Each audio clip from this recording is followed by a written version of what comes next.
Mais sur le plan économique, tous les chiffres avancés sont pour la plupart faux. La pauvreté du Congo, ce n'est pas 49%, on n'a pas reculé. C'est plus de 70% des Congolais qui vivent sous le seuil de pauvreté. Mais le président n'a pas dit que c'est descendu à 49%. Mais lui, il a des chiffres officiels, sûrement des institutions habilitées. Mais moi, j'ai des chiffres des institutions habilitées, mais pas les chiffres travaillés par le gouvernement congolais. Pas du tout. Pas du tout. Nous l'avons toujours dit. Les Congolais vivent avec moins de $2 par mois, par l'autre là, par jour. Mais comment ça a reculé quand parce que les Congolais sont passés à combien de dollars? Il ne faut pas confondre ceux qui gardent les sous de la nation pour eux et la grande masse des Congolais. Quand il dit que les Congolais, écoutez, allez dans les marchés, allez partout, le mécontentement, c'est un discours grave. Et puis la pauvreté, ce n'est pas seulement le fait d'aller acheter un mousseka au marché. Le mousseka aujourd'hui coûte peut-être 1500 francs. Mais quel est le Congolais qui peut gaspiller déjà 1500 pour un seul poisson alors qu'il a une famille nombreuse? Donc c'est quelque chose qui ne va pas. Ce discours est plein de fausseté. C'est insipide. Et ça ne trace aucune perspective pour un président qui doit bientôt sortir. Ce n'est pas normal. Mais pourtant pour le président congolais, l'économie est dans la bonne voie. L'économie, il n'y a pas d'économie ici, c'est le pétrole. Il y a le pétrole. Et puis maintenant, il y a quelques exploitations. On peut peut-être exploiter le fer. Mais au niveau du gouvernement, le président parle d'une industrialisation. Quelle industrie ici? Que le chômage a baissé. Mais c'est très grave. Le chômage a baissé où? Poser la question aux jeunes Congolais, c'est très grave. Il est explosif le chômage dans notre pays. Et le président ose dire que le chômage a baissé. De quel côté? Les Congolais sont devenus plus misérables qu'avant. Et quand il aborde le secteur de la santé, vous savez très bien que toutes les rues de Brazzaville sont pavées de palmiers, de palmes là, pour indiquer il n'y a jamais eu autant de mortalité dans notre pays que maintenant. Parce que le siège, c'est un mouroir. Quand on y va, on meurt. Pourquoi il y a prolifération de pays de santé dans les quartiers? Parce que les gens ont peur d'aller au CHU. Quand vous y allez, c'est pour mourir. L'hôpital militaire, c'est pareil. De quel hôpital parle-t-il? Donc, il a parlé d'un Congo qui n'existe pas. C'est une honte de venir faire un discours qui ne correspond à la situation réelle de son pays et on appelle ça État de la nation. Moi, je dis que c'est un discours insipide, bourré de contre-vérités et qui ne trace aucune perspective. Mais au moins pour la transparence du pétrole dont le président a parlé tout à l'heure, c'est vrai. Ah, c'est encore plus grave le pétrole. Moi, j'ai dit que l'ETI s'est trompé. C'est encore plus grave. Demandez au président qui dise à la SNPC de publier la feuille de vente du pétrole. Jamais, ça n'a jamais été publié. Mais 92 millions de tonnes qu'on produit maintenant, la part du Congo, c'est combien? Il n'a qu'à dire ça au peuple. Combien d'argent nous recueillons pour la vente de pétrole? Qui dit ça au peuple? Et cet argent où? J'ai dit que dans notre pays-là, il n'y a aucune banque qui a l'argent de pétrole. Même pas au trésor. Il est où?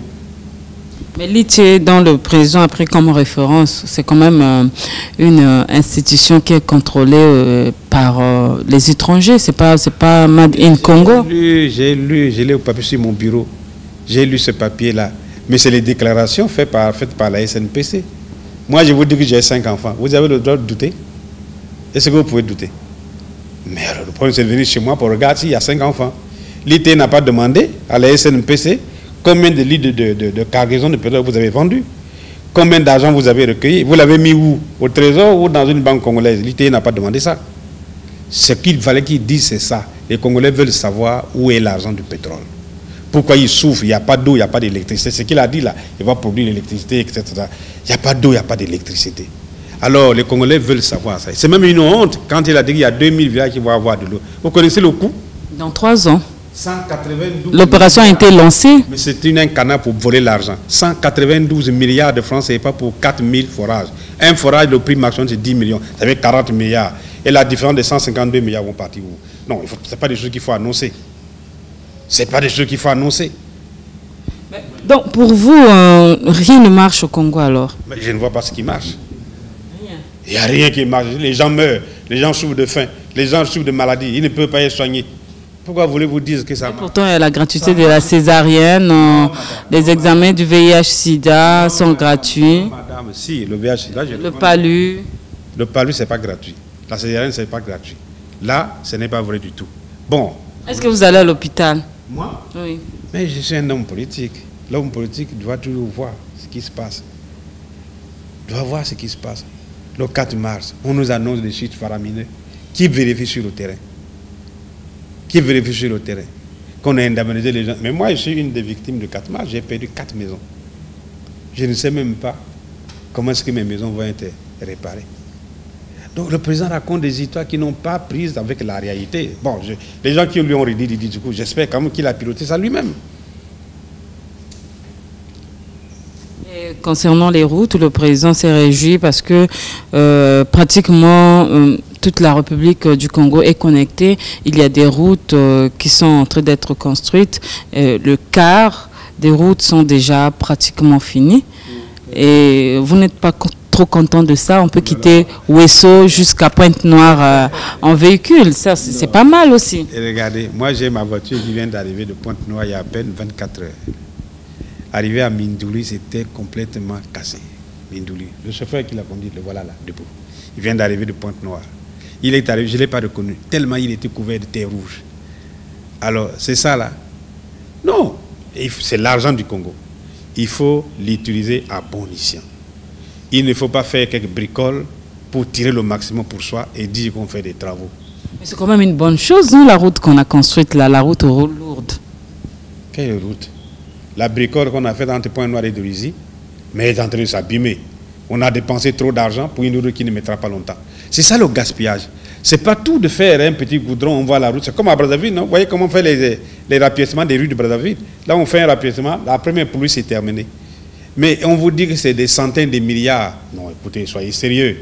Ce qu'on oppose, c'est ça. Il ne faut pas permettre aux gens de voler l'argent pour faire des bricoles et dire qu'on a fait du travail. Ce qu'il a fait là, au bout de quelques années, même pas 5 ans, ça va partir avec les pluies. Vous vous rendez compte, nous ne sommes que 4 millions d'habitants. Mais c'est quand même une bonne politique, ça permet au moins à l'industrialisation de ces départements qui ressemblaient un peu aux gros villages. Quel n'est pas le département? Quand les populations voient des... Il a fait un petit aéroport pour son avion qui arrive. Il a construit sa résidence. Après, il va partir. L'aéroport, il n'y a plus d'avion. Plus personne ne dormira dans sa maison. Là où il a fait pour le défilé, il n'y aura plus de défilé. Puis c'est fini. Voilà ce qui reste à Djambala. Et Djambala, combien? La région des Plateaux a plus de 20 districts.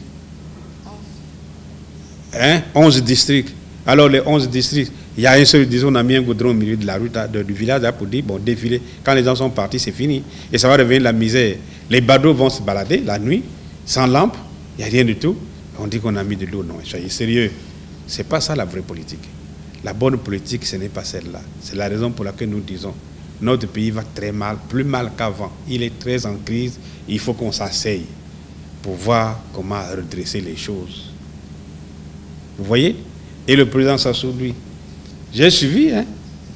Il parle du dialogue, de Mbongi et tout ça. Non. Nous avons proposé les États généraux de la nation, c'est-à-dire toutes les forces vives de la nation se retrouvent. Mais il nous envoie nous mettre sous le couvert d'un ministre de l'Intérieur, là, et puis dit, voilà, nous avons fait la concertation. Mais ce n'est pas ça la concertation. Voilà pourquoi nous avons refusé d'aller à Dorizy pour aller perdre notre temps. Mais chaque fois vous refusez, chaque fois vous refusez. Vous ne pensez pas que aussi vous avez une part de responsabilité? Il faut qu'il soit sérieux, qu'il nous propose quelque chose de sérieux et nous allons nous asseoir. Comment quelqu'un qui, dans son propre pays, n'a pas de dialogue et peut se proposer médiateur en RDC? C'est une catastrophe. C'est une honte qu'il commence ici. Qu'il commence le dialogue ici et il pourra aller se prévaloir d'être médiateur en RDC. Mais ce sont eux-mêmes les Congolais qui ont sollicité. On sait comment ça se passe. Qui a sollicité? Les Congolais ont sollicité? Les Congolais ont envoyé King Guadot ici? Non, ce n'est pas les Congolais. Écoutez, Kinshasa, ce n'est pas Brazzaville, hein, c'est plus de 6 millions d'habitants ici. Vous êtes sûr que si vous avez votre micro dans les rues de Brazzaville, on dit non, on a envoyé King Guadot pour aller demander, mais il s'agit d'être médiateur. Même pas 1% des Congolais d'en face ne demanderaient au président Sassou d'être médiateur dans leur pays. Bien, ce que je voudrais dire, c'est que le président Sassou vient de rater le coche. Il a raté le rendez-vous avec les Congolais à travers ces matchs. Ce n'est pas ce que les Congolais attendaient. Les Congolais attendent qu'ils prennent des initiatives pour permettre la mise en place des conditions permissives d'un vrai dialogue dans ce pays qui prépare sa sortie en 2016. Et nous avons apprécié, moi j'ai apprécié un seul élément. Il a dit qu'il faut respecter les institutions. Alors parmi les institutions, la plus grande, c'est la Constitution. Alors, Donc il a dit aux Congolais, il va respecter la Constitution. Ça veut dire le 14 août 2016, il ne sera plus président. Oh, mais vous voyez, je viens de donner la preuve. J'ai apprécié le point où tu l'as dit, il respecte les institutions. Je viens d'apprécier ce point-là. Donc on ne nie pas. Mais lui, il faut qu'il accepte les conditions de la démocratie.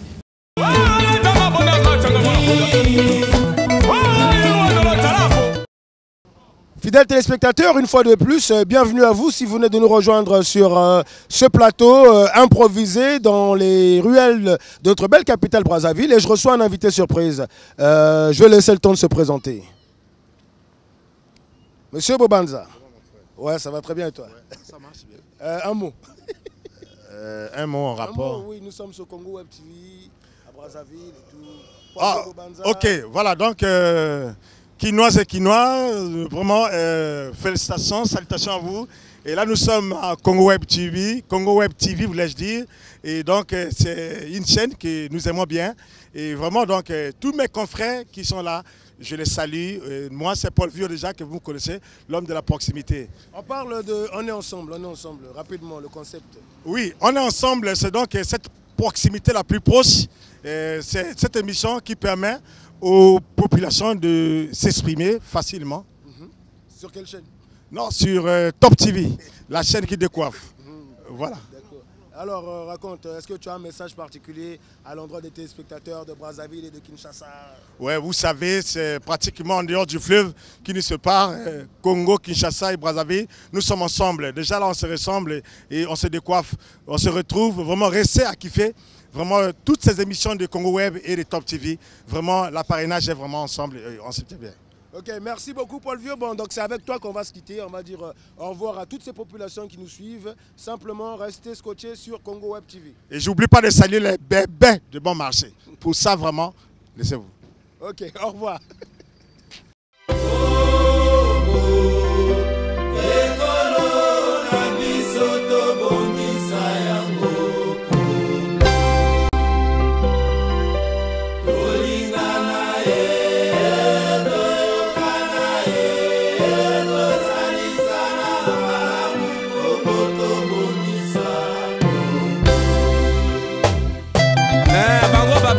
Bazonga sima, biso tokobere